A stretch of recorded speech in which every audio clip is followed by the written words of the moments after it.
بخاری مسلم میں حدیث ہے کہ اللہ تعالیٰ نے جنت میں وہ نعمتیں تیار کر رکھی ہیں جو نہ کسی آنکھ نے دیکھی، نہ کسی کان نے سنی، نہ کبھی کسی کے دل پہ بھی اس کا گمان گزرا۔ وہ تو ان امیجنیبل ہے۔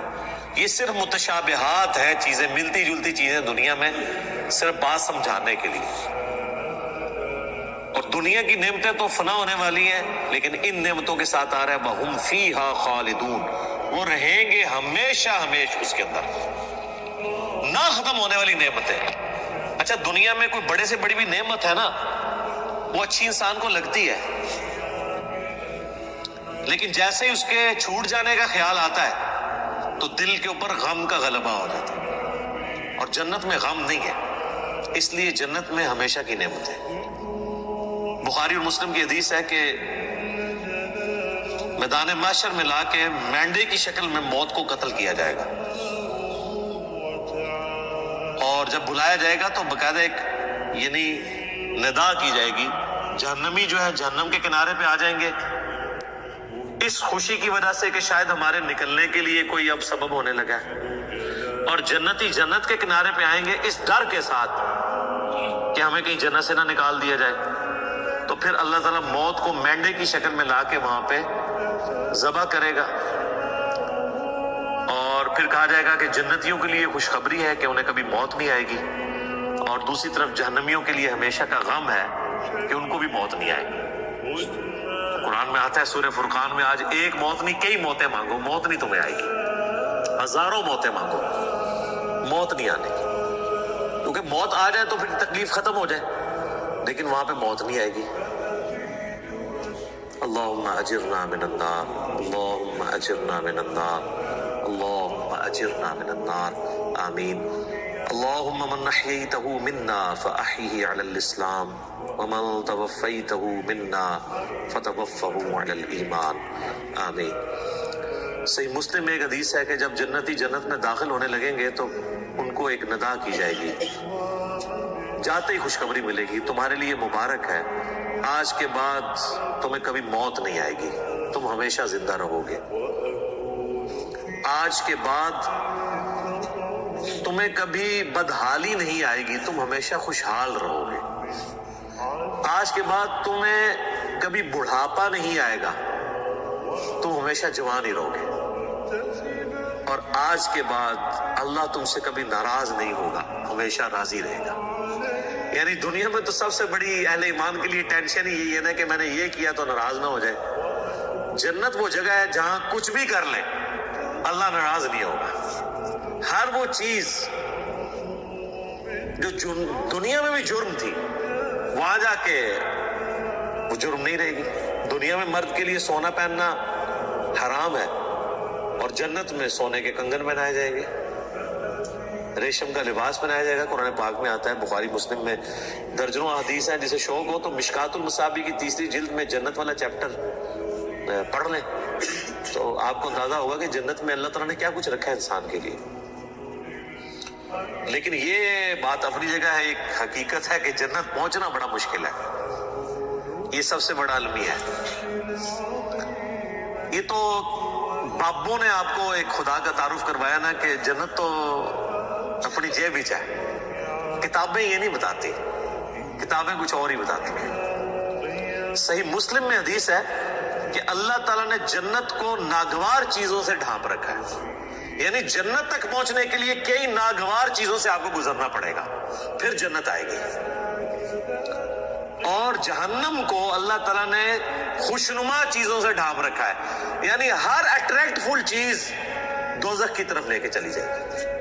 ناگواری تو ہے نا، یعنی روزانہ 5 وقت نماز پڑھنا دنیاوی طور پہ ایک تردد تو ہے، سردیوں میں وضو کرنا ایک تردد تو ہے، گرمیوں کے روزے رکھنا ایک تردد تو ہے، حلال اور حرام کا فرق کرنا ایک تردد تو ہے، اور دوسری طرف آپ جو اپنی مرضی کے مطابق کوئی بھی کام کرتے جائیں وہ سیدھا آپ کو دوزخ کی طرف لے جائے گا، جو آپ اپنی مرضی سے کریں گے، اور جو اللہ کی مرضی سے کرنا پڑتا ہے اس میں تردد تو ہے، ظاہر وہ نفس کے خلاف ہے۔ تو یہ مسلم شریف کی حدیث کمال حدیث ہے کہ جنت ناگوار چیزوں سے ڈھانپی ہوئی ہے اور جہنم خوشنما چیزوں سے۔ اس کی ایکسپلینیشن جامع ترمذی میں، سنن ابی داؤد میں، سنن نسائی اور ابن ماجہ میں ہے۔ کہ جب اللہ تعالیٰ نے جنت کو پیدا کیا تو حضرت جبرائیل علیہ السلام سے کہا کہ جائیں جنت کو جا کے وزٹ کریں کہ میں نے کیسی رہنے کی جگہ بنائی ہے۔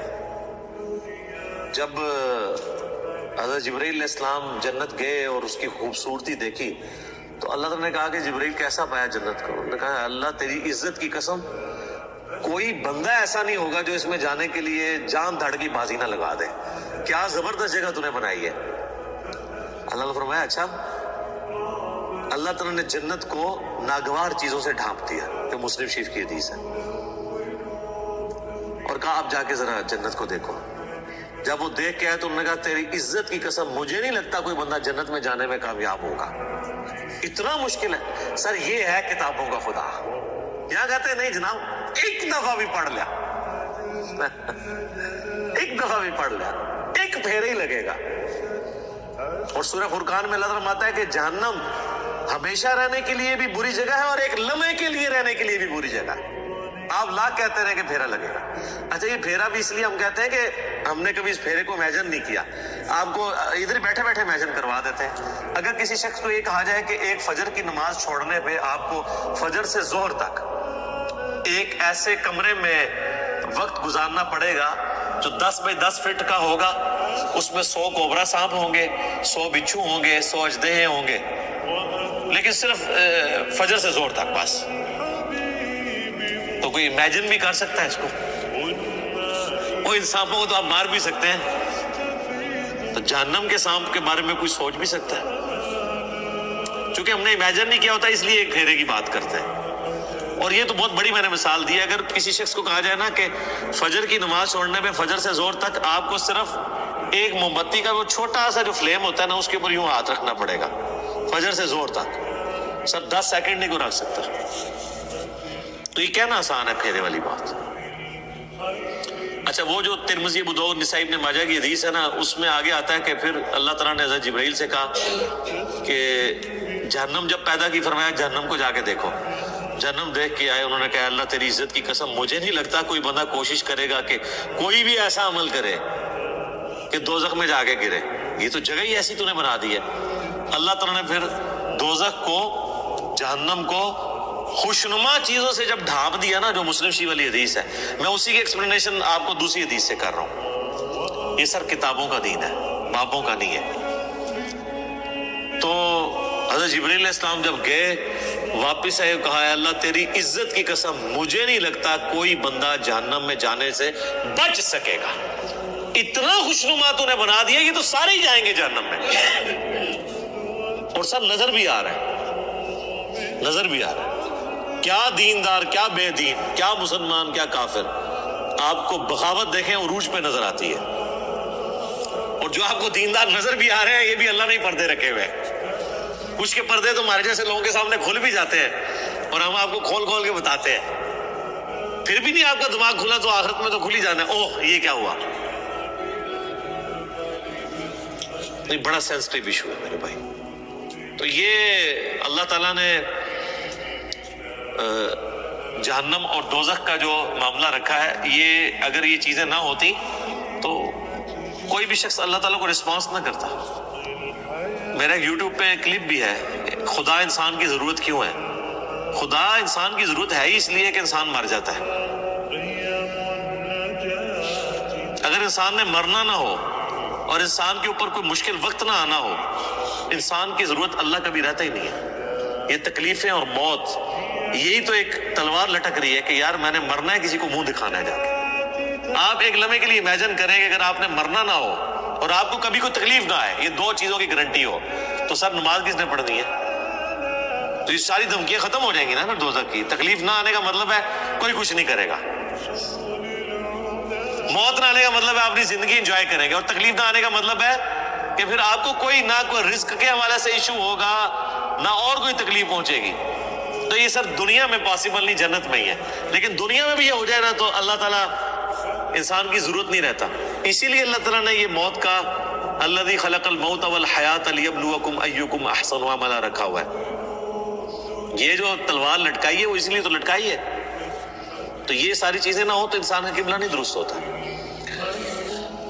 گھنٹوں بولا جا سکتا ہے، اگلی بڑی اہم ترین آیت ہے آیت نمبر 26. قرآن حکیم کے اسلوب کے اوپر ایک کافروں نے اعتراض کیا تھا، اور کچھ نہیں، یعنی وہ قرآن کی مثل کوئی صورت تو نہیں بنا کے لا سکے، لیکن ایک اعتراض انہوں نے کیا تھا کہ اگر یہ اللہ کی کتاب ہے تو اللہ تو اتنا پڑھا لکھا ہے، اتنا ایجوکیٹڈ ہے، اتنی اونچی ہستی ہے، لیکن قرآن میں مثالیں وہ بیان کرتا ہے، کبھی مکھی کی، کبھی جو ہے وہ مکڑی کی. سورۃ العنکبوت میں کافروں کے ایمان کو مکڑی سے تشبیہ دی.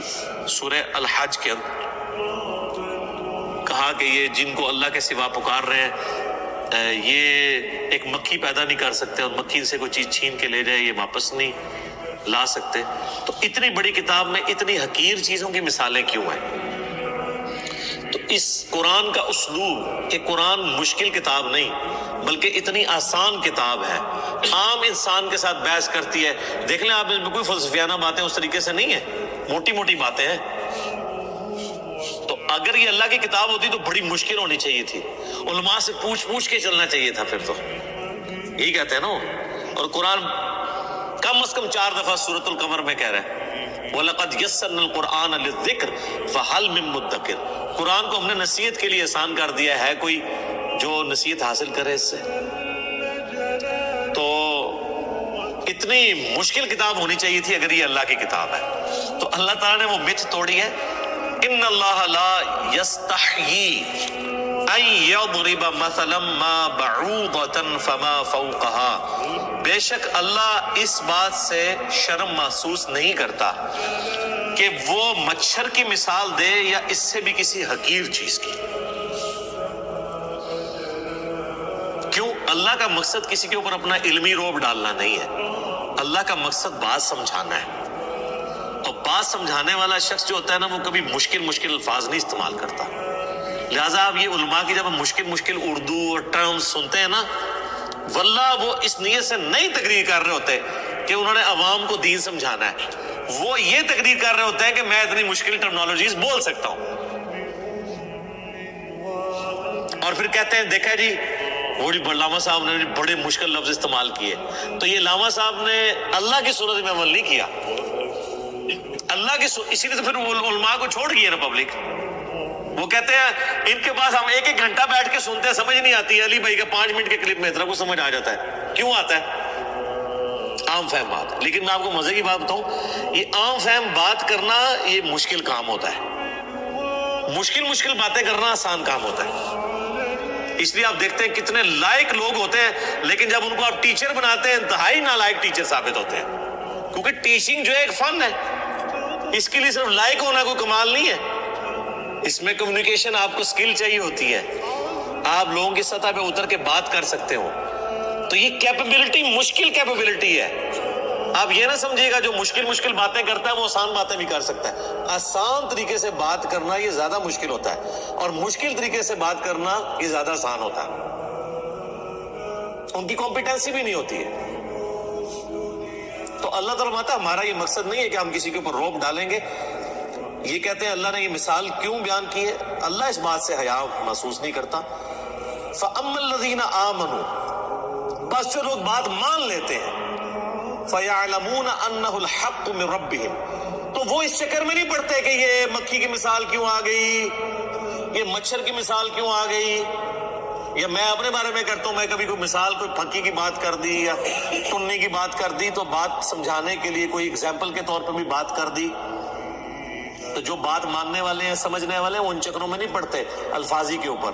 وہ کہتے ہیں یہ ہمارے رب کی طرف سے سچ بیان ہوا ہے، بات وزنی ہے، اس چکر میں نہ پڑھو کہ اسلوب کیسا ہے اس کا. فَأَمَّا الَّذِينَ كَفَرُوا، جبکہ جو بات نہیں ماننے والے ہوتے ہیں، ہر بات میں وہ بات کی کھال اتارنے والے ہوتے ہیں، اور ان کا مقصد بات ماننا نہیں ہوتا بلکہ انکار کرنے کا کوئی بہانہ تلاش کرنا ہوتا ہے. فَيَقُولُونَ، تو وہ کہتے ہیں مَاذَا أَرَادَ اللَّهُ بِهَذَا مَثَلًا، اللہ کو یہ مثال بیان کر کے کیا ملا ہے، کیا ارادہ تھا اللہ کا، یہ باتیں کرنے کی کیا ضرورت ہے، کوئی مشکل باتیں ہونی چاہیے تھی. تو اب چونکہ یہ انہوں نے اعتراض کیا ہے غیر علمی جذباتی ڈاکٹرن کے ساتھ، لہٰذا اس کا جواب بھی اسی اعتبار سے پہلے تو دیا جا رہا ہے یضل بہ کثیرا ویہدی بہ کثیرا، اللہ کا مقصد یہ ہے کہ تاکہ اس مثال کے ذریعے بہت سے لوگوں کو گمراہ کر دے اور بہت سے لوگوں کو ہدایت دے۔ مراد یہ نہیں ہے کہ قرآن کتاب گمراہی ہے، وہ تو آیا ہے قرآن میں ھدی للناس وبینات من الہدی والفرقان، یہ پوری انسانیت کے لیے ہدایت ہے، ہدایت کی روشن دلائل ہیں اس میں، حق اور باطل میں تمیز کرنے والی کتاب ہے۔ اس کتاب کا مقصد کسی کو گمراہ کرنا نہیں ہے، مقصد یہ کہ یہ الٹیمیٹلی تمہاری گمراہی کا سبب اس اعتبار سے بن جائے گی کہ تم اس کو مان کر ہدایت پہ آ جاؤ گے اور نہ مان کے گمراہ ہو جاؤ گے۔ جس میں شیطان نے کہا تھا کہ اے اللہ اس آدم کی وجہ سے تو نے مجھے گمراہ کیا ہے، حالانکہ آدم کی وجہ سے نہیں ہوا تھا، وہ ہوا خود ہی تھا، لیکن اس نے یہ کہا کہ نہ آدم پیدا ہوتا تو نہ میرے امتحان آتا تو نہ اسرا ہوتا۔ تو انڈائریکٹلی یہ بات ادھر بھی اللہ تعالیٰ نے کہا ہے کہ اللہ تعالیٰ نے اس لیے کیا ہے کہ تم تاکہ جو ماننے والے ہیں ان کا ایمان میں اضافہ ہو جائے گا، جو نہ ماننے والے ہیں وہ گمراہ ہو جائیں گے، اور جو ماننے والے ہیں ان کو ہدایت مل جائے گی۔ اس کا یہ مطلب قطعاً نہیں ہے کہ قرآن پڑھ کے کسی کو گمراہی ملتی ہے، نعوذ باللہ من ذالک، یہ عقیدہ کفر ہے۔ میرا یوٹیوب پہ ایک کلپ بھی ہے، انڈیا پاکستان اور بنگلہ دیش کے لوگوں کے دو کفریہ علماء کے دو کفریہ عقیدے۔ ایک کفریہ عقیدہ یہی ہے اس میں سے کہ جی قرآن جو ہے یہ گمراہ کر دیتا ہے، یہ اکثر آپ سنتے ہیں نا، قرآن گمراہ کر دیتا ہے ڈائریکٹ پڑھنے سے انسان۔ اچھا انڈائریکٹ پڑھنے سے بھی گمراہی ہوتا ہے، انڈائریکٹ کدھر پڑھنے دیتے ہیں؟ وہ کہتے ہیں پڑھنا ہی نہیں ہے، ڈائریکٹ انڈائریکٹ ہے، وہ انگریزی والی رہ گئے، انڈائریکٹ نہ انہوں نے خود پڑھا ہوتا ہے اور نہ کسی کو پڑھنے دیتا۔